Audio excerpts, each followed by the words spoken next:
In the last video for Fury vs Joshua series, we explored how Fury managed to outwit Vladimir Klitschko, the master of boxing and sexual manipulation, and baffle him both inside and outside the ring. Now, Tyson Fury might sometimes act like a silly giant, but as he himself has said, there's a time for play, and there's a time for sense and seriousness. And although he likes to play around in the ring, we've never seen him out of breath in the late rounds. So one has to assume that training is one of the things he takes with the utmost of seriousness. And that training has paid off, as he's shown to be a well-schooled boxer who can fight in a variety of styles. Against Klitschko and Chisora, he showed his ability to box from the outside.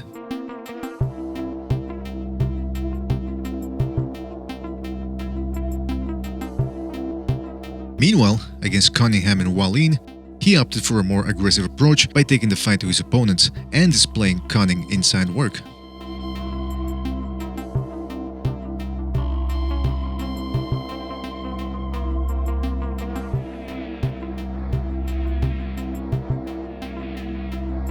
But it's his two fights against Deontay Wilder that highlight his ability to make adjustments. In this video, we're gonna take a look at those changes and how he managed to stop the Bronze Bomber. In their first meeting, Tyson Fury, only 2 fights removed from his drug-fueled vacation, decided to play it safe and box Wilder from the outside. Fury got the best of the action as he scored with heavy jabs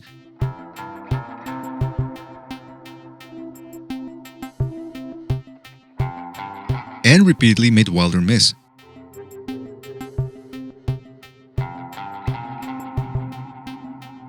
Still, Fury failed to launch combinations as he was probably afraid of getting caught with something big. Indeed, something big did come when Wilder scored 2 knockdowns, one in round 9 and the other in round 12.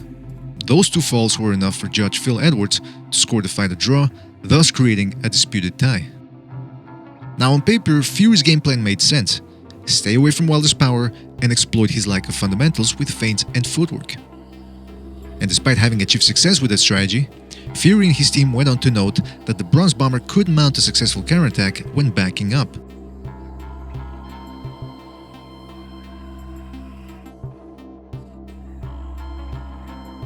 That's not to say that Wilder can't counterpunch. He's shown glimpses of it before. But the point is that those were rare instances of sudden improvisation. In the end, he's at his most dangerous when you let him set his feet and give him the distance to launch his long right hand. So for the rematch, Fury employed the services of Javon Sugar Hill, a disciple of the great Emmanuel Stewart, a trainer who emphasized a more offensive approach to boxing. You're not throwing enough punches. You're hit a bing bing, and then you go almost about a whole minute before you try again. When you miss a punch and just push him, you're not punching enough. Oh yeah, I love it. I love the tactics change that he wants to knock out. We call it just the crunk style. Get a knockout. No matter what people want to say, people say to me, oh, you boxed him well last time, why don't you do that again? But he didn't win, and I'm about winning. I probably should have knocked him out in round 10. Yeah, it's a risky strategy, but it will also be risky to try to stay away. And when you try to stay away sometimes, that may be more confident for the other fighter. He's growing and getting more confident. I think I'll stand up to his punches, and I don't think he'll stand up to mine. Once the rematch took place, Fury implemented a series of changes that allowed him to stop Wilder.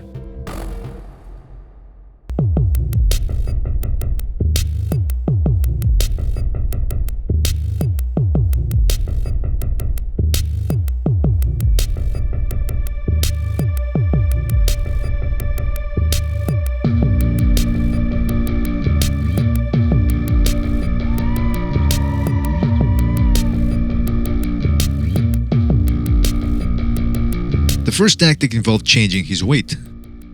Whereas he'd weighed in at 256 pounds for the first Wilder fight, Fury decided to come in heavy at 273 pounds, an obvious indication of how he intended to fight. The second change involved his style. From the opening bell, Fury adopted a more aggressive approach and took the fight straight to Wilder. Notice the difference between the first bout and the second one. In the first one, Fury was weary of Wilder's power and was generally on the back foot or leaning back. See how he's constantly giving Wilder distance? You can see his lack of aggression after he throws shots, preferring instead to step back and reset.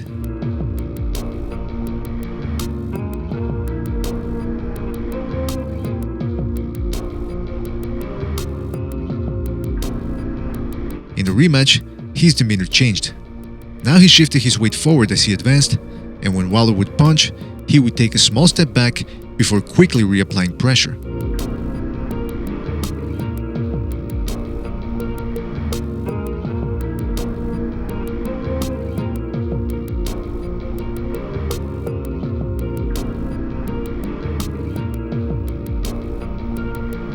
Of course, the weight also played a factor, as Fury mauled Wilder on the inside in order to deplete his energy.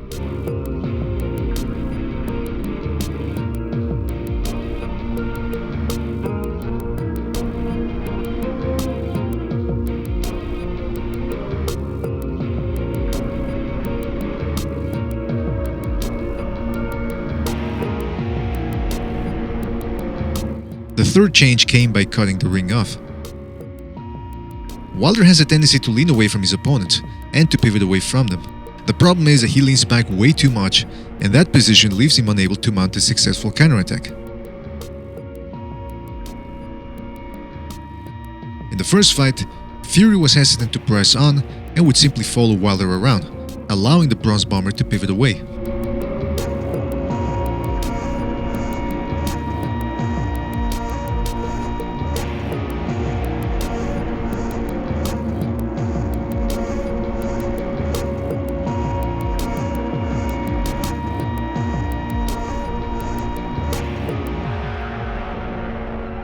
This time, however, he decided to continue his momentum, knowing that Wilder could offer no meaningful offense as he leaned back. And he did this by cutting the ring off, as he knew where Wilder was heading, thus eliminating an escape route. This put mental pressure on Wilder, which is one of the reasons why his energy was drained.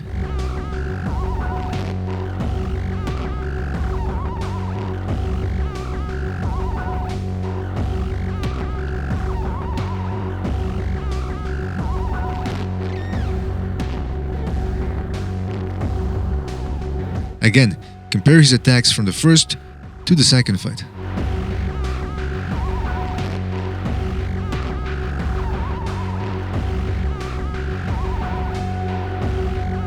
Fury continued applying pressure by moving his head and changing levels before attacking.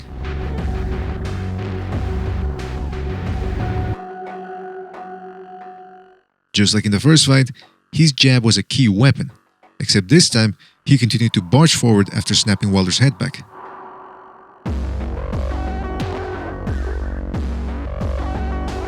And of course, he continued to feint, which caused even more tension on the already befuddled Wilder.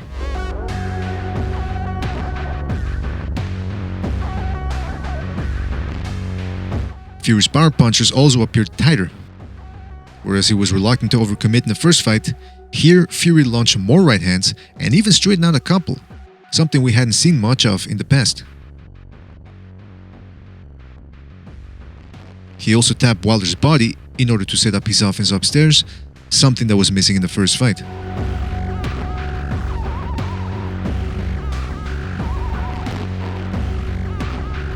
The fourth change came from a defensive standpoint. In the first fight, Fury was using his feet to dart away from Wilder, and when he couldn't do that, he tended to weave under the shots or to dip away from the right. The latter is very dangerous against a puncher, as Wilder had demonstrated that he could drop people by tapping them on the side of the head or even on the forehead, as old man Ortiz discovered.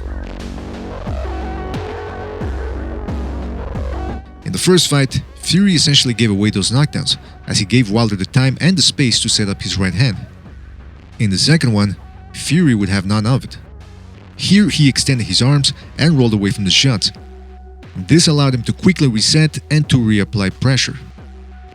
In the end, Wilder was taken aback by Fury's tactics and proved unable to box off the back foot. After landing a couple of right hands in the first rounds, Wilder failed to land anything of significance after the first knockdown, a testament to Fury's ring IQ and his methodical planning.